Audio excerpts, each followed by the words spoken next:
So, as we are dealing with this government shutdown, Russell Vought, the head of the Office of Management and Budget, has froze $2.1 billion of funds that were earmarked for transportation upgrades for the city of Chicago.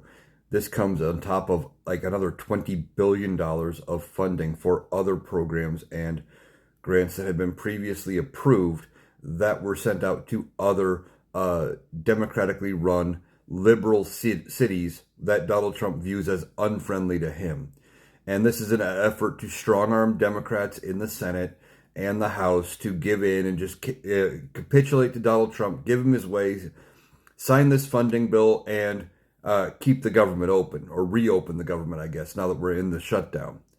And now I don't think this is going to work, but he's trying to use the shutdown as ways to carve out and cut back on funding that was previously approved. Well, I'm gonna take it back, and we're gonna look at this. And now Russell Vought is saying that they're gonna look at this transportation money and see that it fits all of the president's agendas, and that where it's being spent, the contractors fit within their guidelines, etc. It's all bullshit. And Donald Trump, whenever he has held out funding like this, in large cases, most of the time, the courts have sided against Donald Trump and told them you must restore funding.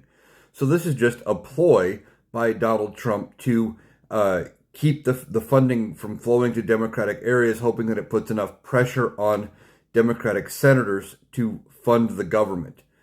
But as I've talked about in multiple videos, the reason the Democratic senators are holding out and saying, hey, we need concessions here is because there are things coming up that are time sensitive, like the Affordable Care Act subsidy credits that are ending at the end of the year. That is less than 3 months away.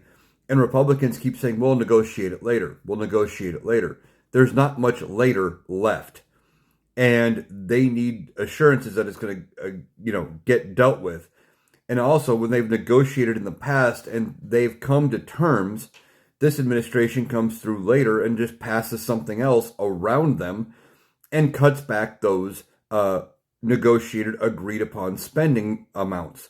For example, the One Big Beautiful Bill, which cut back a bunch of spending. And then there was the rescission package that cut back other spending that Republicans had previously agreed to.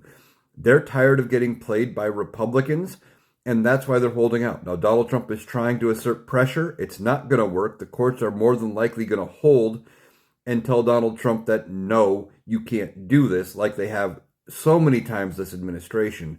But it's not going to stop them from trying.